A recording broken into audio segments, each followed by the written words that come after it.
ওই পায়খানার প্যানের মধ্যে যে জল আছে ওই জল আপনি এক কাপ তুলে নিয়ে চা করে খান দেখিনি।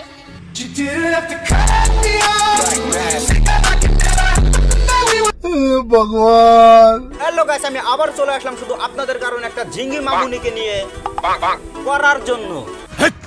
কি বলছিস তুই? নিশা ভাই মানে রোস্ট করবো, আমি রোস্ট করার জন্য আইছি। ও আচ্ছা। থুতু দিয়ে মারো গুতা, ঢুকে যাবে শুয়ে সুতা। আরে হ্যাঁ, থুতু দিয়া লাগাও তুমি, দেখতে আরামসে ঢুকে গেছে। আসল কথা হলো এরা ফাড়া কদম নিয়ে জন্ম নিচ্ছে, সেই কারণে এই ধরনের রিলস বানায়।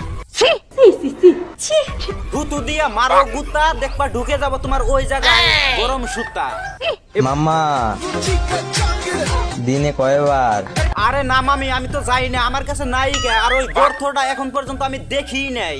বলেন কি? আরে মামি তোমাকে বলছি, তুমি দিনে যতবারই করো না কেন তুমি হেলমেটটা ব্যবহার করো, না তোমার নাগাল আর 2-3টা আবাল চোদা জন্ম নেব। ঠিক বলেছো।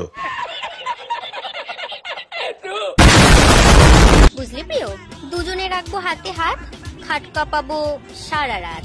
আরে বুঝলে প্রিয়, তোমার পেছনে রাখবো গরম ডান্ডা, তোমার পেছন কাঁপাবো পুরো ঠান্ডা।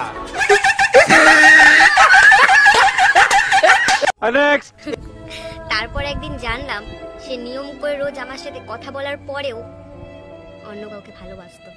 আরে হ্যাঁ, তোমার বয়ফ্রেন্ড অন্যজনকে তো ভালোবাসবে, তুমি তো তার সঙ্গে খালি কথাই বলো, মুখে তো আর নেও না, তারটা মুখে নিলি তোমাকেও ভালোবাসবে।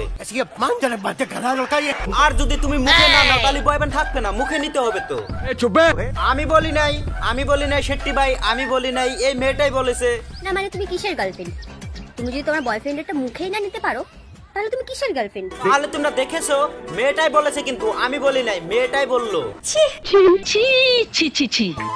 हमें और की परवाह नहीं।